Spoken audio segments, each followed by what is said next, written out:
Hello, everybody. Welcome back to the QX Financial Podcast. Sharadi Alvarez is here with me today. Sharadi, how are you doing? Doing great. How are you? Very, very good. Well, today we're going to talk about one of those topics that doesn't get discussed enough when it comes to retirement planning, and that is healthcare in retirement.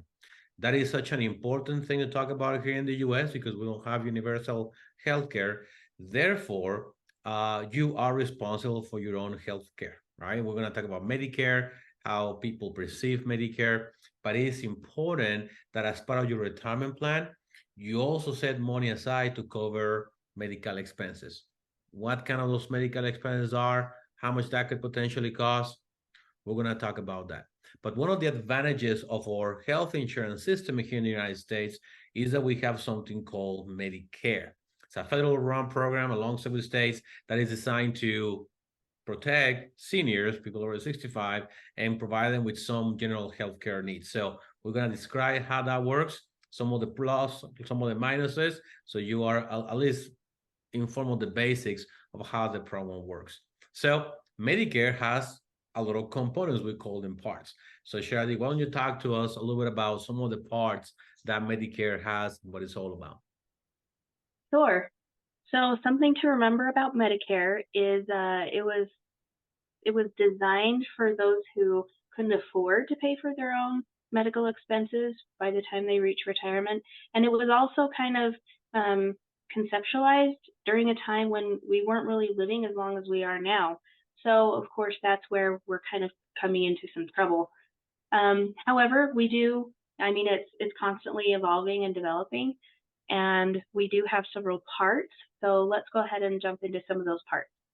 So part A is talking about the hospital package. I mean, the hospital expenses.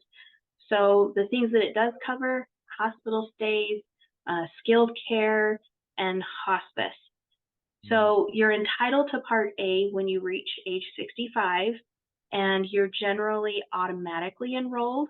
However, you can put off that enrollment. You can opt out for a period of time, and depending on where you're at in life at that time, you want to talk with your financial advisor and discuss when the best time for you would be to opt into your Medicare packages.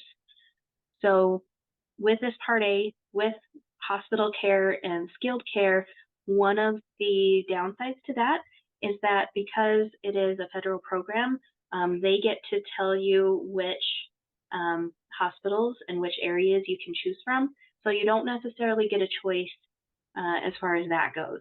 If you would prefer something that maybe is closer to kids or your spouse, but it's not within your plan, then those kinds of choices might be taken away from you. However, it is there for our benefit, and it's definitely beats not being able to go to the hospital or have skilled care when you need it.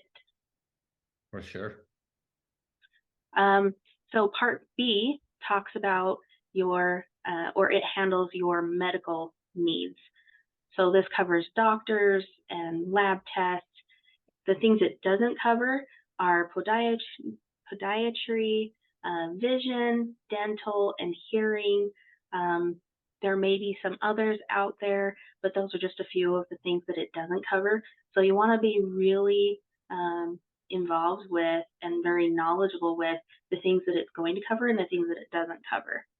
Again, with Part B, you're eligible for Part B once you reach age 65, but this is one of those optional ones where you'll need to enroll. You're not automatically enrolled in that. So, and of course, that's kind of like your regular medical insurance. And by the way, you can enroll at your local Social Security Administration office, and I believe you can do it online as well. Right. And I believe October is generally when the open enrollment period is. And so that's when a lot of people will start advertising for you to come in and to sign up for these kinds of benefits too. And when you can change plans and things like that. Part C is your prescription drug plan. So once you reach age 65, again, that's your magic number right now, you're eligible for Part D, but this is at an additional cost. So obviously, with people living a lot longer, um, once you go into retirement, you may still be very healthy and you may not need a prescription drug package. But as you get older, and your body starts really wearing down, you may need to start thinking about your prescription drug use and if you're going to need this package. And then the cost involved with this is kind of decided by the Social Security Administration. So every year they change a little bit. You'll want to be really on top of those changes and what they mean to you. Yep, that's important. We're not gonna give you any numbers today because we don't know when you'll be watching this video. Hello from the past, hello to the future. So you may be watching this 2 years from now, so the numbers are different. So you have to really keep up on it. But that's kind of the point, that it's an expense. It should be part of your calculation when it comes to your monthly income in retirement, whether you get a security or you have a pension or you have a 401k plan or any of those strategies. You got to make sure that you calculate a little into it. Okay, how much do I have to pay for medical expenses? So in addition of part A, B, and C that we talked about, there are Medigap or Medicare Advantage programs that are given by the private sectors that can replace Medicare and also can provide you with additional benefits that Medicare doesn't cover, like vision, like dental, and so on and so on. It's beyond the scope of this meeting to discuss the detail of every Medicare Advantage or Medigap program. That's not the purpose of this video. It's just to make you aware that even though you have Medicare, there might be other needs of your healthcare that you want to protect, that you want it to be taken care of, that are not covered by Medicare, right? So we talk about dental, vision, but also long-term care. Long-term care is another area that people believe is covered by Medicare, but it's not, right? Usually the way it works when it comes to long-term care is the states cover it through Medicaid. Every state has a different name for it. Here in California, we call it Medi-Cal, but it is a Medicaid program. And there's a split program between the states and the federal government that pay for the program. So once again, look at your state that you're in and look at the regulations in your state. There's income requirements. Not everybody can qualify for Medicaid. If you were very successful, you make a great income, and you have a great income in retirement, odds are you will not qualify. That means you got to pay out of pocket. So again, how do I protect myself against those future expenses? Like Sharadi said, there are very few guarantees in life. One of those guarantees that we're going to get older, and at some point we're going to pass away. That is a guarantee. And how much medical help you're going to need, it is hard to tell. So that's why insurance programs are there to help you protect you and your wealth against those issues. So just to give you a little bit, some statistics out there, and you can see this in our posts, in our social media pages, the projected annual cost of that retirees pay in medical expenses, whether it's drugs that are not covered by Part C, or whether it's additional needs they have, like we said, medical, dental, vision, dental, other pediatry and things like that. It comes down to about $12,000 a year, $11,959 as of 2021 numbers.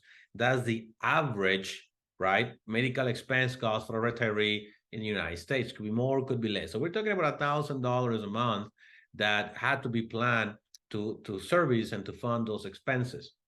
So when I look at projected lifetime costs, we're looking at somewhere around $471,000 that are projected that you will have to come out with out of pocket for your medical expenses, even if you have Medicare, right? The numbers are a little different when you qualify for Medicaid, but once again, to qualify for Medicaid, you got to have very, very low income. So that may not be the path that most of you actually want to take. If you had to pay out of pocket because your income is too high, now you're looking at $171,000 of potential expenses that may not be calculated into your own retirement plan. And so just to show you here, at the rate of inflation that healthcare costs go, again, these are 2021 numbers. We have a lot of inflation in 2022 going into 2023. So the numbers will be different now, but we're looking at over 4% annual compound growth of healthcare costs on the retirement space. So what are we trying to tell you with all of this information? Medicare is a great program. You pay into it. You want to take advantage of it. However, it doesn't cover everything, and you're looking at anywhere between 200 to 400,000 of additional medical expense that you may incur in retirement. How are you going to pay for that? If you don't have a plan for it, you have no idea how would you cover those expenses. That's why we're here as financial planners. Our team can help you sit down, look at your situation, and kind of give you the best potential method to address that potential cost or expense that you may have down the road. Anything you want to add to that, Sherdy? I would just like to add that many times people don't consider that their body may be healthy, but there's a lot of an increase in things like dementia and Alzheimer's, where their body is fine, but their mind starts to really go the older they get, and because of that, your Social Security benefit may not be enough in those types of situations. So especially for those individuals that have those kinds of things in the family history, you'll definitely want to make sure you sit down with a qualified professional and make sure that you can be taken care of in your older age. I mean, I know for myself, if I had to take care of my husband, if he couldn't move himself around or take care of himself, that would be a really big ask for me. As much as I love him, I can't carry his body even putting him into bed. So something like that, planning for those kinds of situations can be extremely important in a relationship, or if you don't have someone who is going to take care of you, and how are you going to be able to take care of yourself? Because as much as we joke, just leave me by the side of the road, no one is actually going to do that. Like, human beings will not do that to another human being. Let's be realistic. So definitely work with someone. Definitely make sure that your situation is looked at very closely so that we can have a plan in place specifically for you. I agree. So let us protect your wealth. You allow yourself to have your wealth protected, and make sure that if you have a legacy plan, doesn't get destroyed because of Medicare expenses that were not accounted for. Let us know if we can help. But in the meantime, Sherdy, thank you for the time today. I hope this was useful, and we'll see you guys in the next episode. Bye. Bye-bye.